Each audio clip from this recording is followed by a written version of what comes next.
கருப்பு திரைப்படம் எதிர்பார்த்ததை விட மிகப்பெரிய அளவுல வெற்றி படமா உருவாகி இருக்கக்கூடிய இந்த நேரத்துல புதிய சர்ச்சை ஒண்ணு வந்து வெடிச்சிருக்கு. அதாவது சமூக வலைதளங்கள்ல புதிய விவாதம் ஒண்ணு நடந்துகிட்டு இருக்கு. அது என்னன்னா, ஆர்ஜே பாலாஜி காருக்குள்ள இருந்து அழுததை தவிர வேற என்ன பண்ணார் அப்படின்னு திரையரங்க உரிமையாளர்கள் சங்க தலைவரும் தயாரிப்பாளருமான திருப்பூர் சுப்பிரமணியம் ஒரு கேள்வியை முன்வச்சாரு, விமர்சனத்தை முன்வச்சாரு.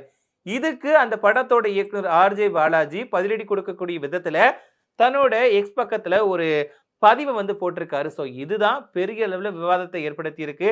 நீயா நானா அப்படின்ற போட்டி மாதிரி நடந்துகிட்டு இருக்கு அப்படின்ற மாதிரியும் சமூக வலைதளங்கள்ல நிறைய பேர் கருத்துக்களை சொல்லிட்டு வராங்க. அது என்னது, எதுக்காக திடீர்னு இந்த விவாதம், படம் வந்து எதிர்பார்த்ததை பூர்த்தி செஞ்சிடுச்சு அப்படி இருக்கக்கூடிய நேரத்துல எதுக்காக இந்த சண்டை அப்படிங்கறத பத்தி தான் நாம இந்த பதிவுல விரிவா பார்க்க போறோம். நான் இதை நிறைய நாள் யோசிச்சிருக்கேன். மே 14 படம் ரிலீஸ் ஆகும், கருப்பு ரிலீஸ் ஆகி பெரிய பிளாக் பஸ்டர் ஆகும்னு சொல்லிட்டு. கருப்பு திரைப்படம் வந்து போன தீபாவளிக்கு வரும்னு எதிர்பார்த்த ஒரு திரைப்படம். ஆனா இப்ப வருமா அப்ப வருமான்னு காத்துக்கிட்டு இருந்த எல்லாத்துக்கும் ஒரு வழியா வந்து படத்தை வந்து ரிலீஸ் பண்ணிட்டாங்க கடந்த மாதம். ஆனா என்னன்னா, இந்த படத்தின் மீதான எதிர்பார்ப்பு ஆரம்பத்துல இருந்து ரொம்பவே இருந்துச்சு. அதுக்கு காரணம் சூர்யா அவர்களுடைய நடிப்புல கடந்த டைம்ல வெளியான ஒரு சில படங்கள் வந்து அவருக்கு பெரிய அளவுல எந்த படமுமே வெற்றி படம் அமையல. விமர்சன ரீதியாகவும் நல்ல வரவேற்பு கொடுக்கல. ஏன்னா சூர்யா அவர்கள் ஒரு முன்னணி நடிகரா இருக்கக்கூடிய சூழல்ல அவர் நடிக்கக்கூடிய படங்களுக்கு எதிர்பார்ப்பு வந்து ரொம்பவே அதிக அளவுல இருக்கும். ஆனா இதுக்கு முன்னாடி கருப்பு திரைப்படத்துக்கு முன்னாடி அவர் நடிச்ச படங்கள் எதுவுமே அவருக்கு சரியா கை கொடுக்கல. இதனாலதான் கருப்பு திரைப்படம் எப்படி இருக்க போகுது, சூர்யாவுக்கு வந்து இந்த படம் வந்து ரீஎன்ட்ரி மாதிரி அமையுமா, வெற்றி படமா அமையுமா, வசூல் சாதனையை கொடுக்குமா அப்படின்லாம் எல்லாருமே எதிர்பார்த்து காத்துட்டு இருந்தாங்க.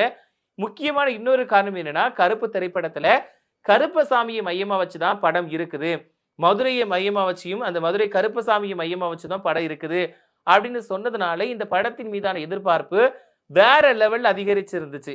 ஒரு டைம்ல பாத்தீங்கன்னா படத்தை வந்து இன்னைக்கு நாங்க ரிலீஸ் பண்ண போறப்பா அப்படின்னு ஒரு டேட்டை சொல்லிட்டாங்க. ஆனா அன்னைக்கு வந்து படத்தை ரிலீஸ் பண்ணல. இது முன்பதிவு பண்ண எல்லாருக்குமே ரொம்ப ஷாக்கிங். ஏன்னா எல்லாருமே ஆசையா டிக்கெட் புக் பண்ணிட்டு இப்ப தியேட்டருக்கு போனாங்க. அங்க போனதுக்கு அப்புறம் தான் படம் ரிலீஸ் ஆகலப்பா அப்படின்னு எல்லாருக்குமே தெரிய வந்துச்சு. உடனடியா ஆர்ஜே பாலாஜி அவர்கள் என்ன பண்ணியிருந்தாரு, இந்த படத்தோட இயக்குனர் அவர் தான், அவர் வந்து ஒரு அழுதுகிட்டே ஒரு வீடியோ போட்டிருந்தாரு. காருக்குள்ள உட்கார்ந்துகிட்டே அழுதுகிட்டு ஒரு வீடியோ வந்து வெளியிட்டு இருந்தாரு.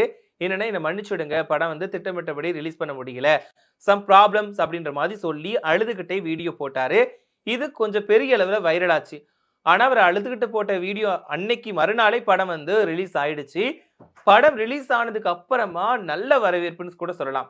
ஏன்னா அந்த படத்தை பார்த்த எல்லாருக்கும் அங்கேயே சாமி வந்து ஆடுறது அந்த மாதிரி காட்சிகள்லாம் இருந்துச்சு. அதுவும் அந்த கருப்பசாமி வரக்கூடிய சீன்ஸ் இருக்கட்டும், அதுக்கெல்லாம் கூஸ் பம்ப்ஸ் வந்து அப்படி ஆட்டோமேட்டிக்கா வந்துச்சுன்னு கூட சொல்லலாம். அது மட்டுமே இல்லாம அந்த கருப்பசாமி பாடல்கள் வரும்போது அங்க தியேட்டருக்கு வந்த நிறைய பேர் வந்து சாமி ஆடினாங்க. அவங்கள ஆக்ரோஷமா இருந்து அவங்க சாமியானவங்களை கட்டுப்படுத்துறதுக்கே அவ்வளோ டைம் எடுத்துக்கிட்டாங்க. இந்த மாதிரி சம்பவங்கள்லாம் நடந்துச்சு. இது மட்டும் இல்லாம அந்த படம் வந்து தியேட்டர்ல ரிலீஸ் ஆன அன்னைக்கு இவர் வந்து ஆர்ஜே பாலாஜி அப்புறம் த்ரிஷா இவங்க எல்லாரும் போயிட்டு ஒரே ஷோல வந்து பார்த்துருந்தாங்க. அப்போ படம் முடிஞ்ச உடனே ஆக்ரோஷமா ஆர்ஜே பாலாஜி வந்து கத்துனாரு. எஸ், ஏன்னா ஃபைனலி இந்த படம் வந்து ரிலீஸ் ஆயிடுச்சு, அது வந்து எல்லாருக்கும் நல்ல வரவேற்பு கொடுத்துட்டு இருக்காங்க, படத்துல வந்து நல்ல ரெஸ்பான்ஸ் இருக்கு தியேட்டர்ல அப்படின்னு சொல்லிட்டு அவர் அந்த படம் முடிஞ்ச உடனேயே ஆக்ரோஷமா தன்னுடைய அப்படி ஒரு அந்த எப்படின்னு சொல்றதுன்னு தெரியல, அந்த ஒரு ஆதங்கமா தான் பட்ட கஷ்டத்துக்கு வந்து ஒரு பலன் கிடைச்சிருச்சு அப்படின்னு ஒரு அந்த ஒரு ஃபீலிங்ல வந்து ரொம்பவே ஆக்ரோஷமா கத்துனாரு. ஸோ இந்த வீடியோவுமே வந்து ரொம்பவே வைரல் ஆச்சு. இப்படி படம் வந்து இப்போ கிட்டத்தட்ட ரிலீஸ் ஆகி ரொம்பவே வரவேற்பு பெற்று 340 கோடிக்கு மேல வந்து வசூல் சாதனை படைச்சுக்கிட்டு தான் இருக்குது. இன்னி வரைக்குமே இந்த படத்துக்கான வரவேற்பு இருந்துகிட்டு தான் இருக்குது. எல்லாருமே நல்ல விமர்சனங்கள் தான் பண்ணிக்கிட்டு இருந்தாங்க. ஒரு சில பேர் வேணா படத்தை வந்து அந்த அளவுக்கு இல்லைன்னு சொன்னா கூட எக்கச்சக்கமா வந்து நிறைய வரவேற்பு கொடுத்திருந்தாங்க. அதுல கண்டிப்பா சூர்யாவோட பங்களிப்பு அப்படிங்கிறது இன்றியமையாதது. ஏன்னா அந்த கருப்பசாமி கதாபாத்திரத்துல பக்காவா நடிச்சு கொடுத்திருந்தாரு. ஆளு வந்து அவ்வளோ மாசா, அவ்வளோ ஒரு என்ன சொல்றதுன்னா அந்த கருப்பசாமி கெட்டப்ல வந்து அவ்வளோ ஒரு தெய்வீகமா இருந்தாரு. அப்படியே அந்த கேரக்டருக்கு வந்து பக்காவா செட் ஆகியிருந்தாரு. அதுலயும் அவர் நடனம் அப்படிங்கிறது அதுல கொஞ்சம் எக்ஸ்ட்ராவே இருந்துச்சு, நல்லா தான் இருந்துச்சு.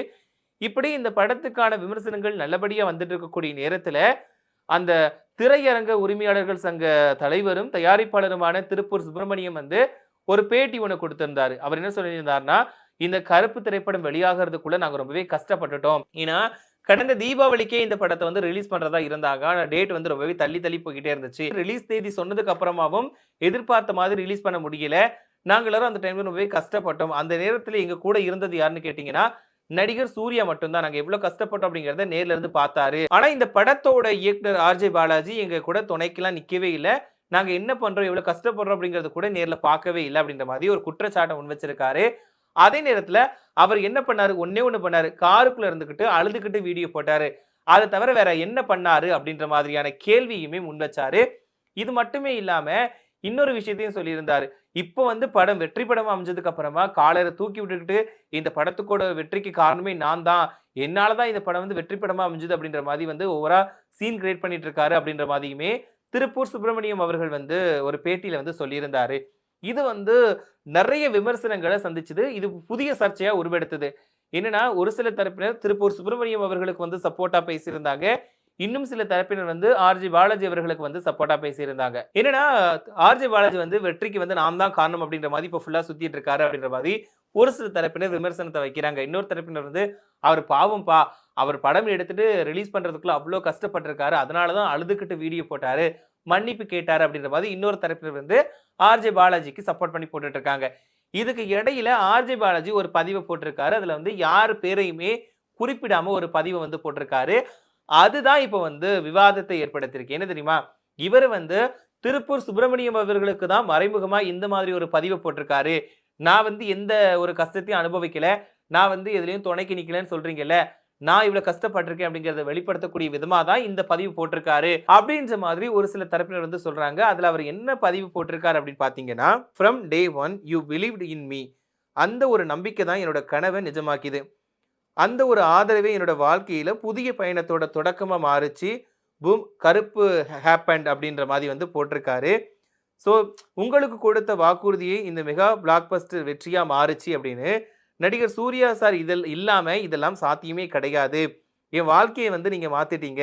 இந்த நம்பிக்கைக்கும் மரியாதைக்கும் நம்முடைய ஆழமான உறவுக்குமே நன்றி அப்படின்னு ஒரு உருக்கமான பதிவை போட்டிருக்காரு ஆர்ஜே பாலாஜி.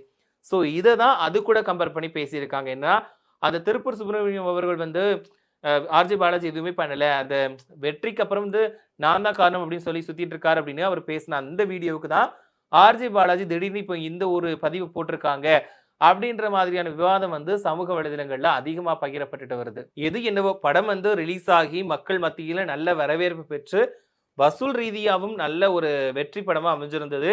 சூர்யா அவர்களுடைய திரை வாழ்க்கையில இந்த படம் தான் அதிக வசூல் சாதனையை கொடுத்த ஒரு படமாகவும் இருக்குது.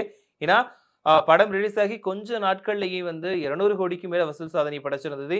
இவன் பாத்தீங்கன்னா 340க்கு மேல வசூல் சாதனையை தாண்டி போய்கிட்டே இருக்குது. இவரோட வாழ்க்கையில இந்த படம் அப்படிங்கிறது கண்டிப்பா மறுக்க முடியாத ஒரு படமா இருக்குது. ஏன்னா அடுத்தடுத்து அவர் நடிச்ச படங்கள் வெற்றி படம் அமையாத நேரத்துல கருப்பு திரைப்படம் சூர்யா அவர்களுக்கு கை கொடுத்திருக்கு. குறிப்பா கருப்பசாமி வந்து சூர்யா அவர்களுக்கு வந்து கை கொடுத்திருக்காரு அப்படின்னு தான் நம்ம சொல்லணும். ஏன்னா இந்த படத்துல எது நல்லா இருக்கும் இல்லையா, அந்த மியூசிக்கா இருக்கட்டும், அந்த கருப்பு பாடலா இருக்கட்டும், அதெல்லாம் பாக்குறப்போ அவ்வளவு கூஸ்பம்ஸ் இருந்துச்சு. எல்லாருக்குமே ஆடணும் அப்படின்ற ஒரு உணர்வை கொடுத்துச்சு. நம்மளை மீறி வந்து கண்டிப்பா ஆடணும்டா அப்படின்ற ஒரு ஃபீல் வந்து அந்த பாட்டு எல்லாம் கொடுத்துருந்துச்சு.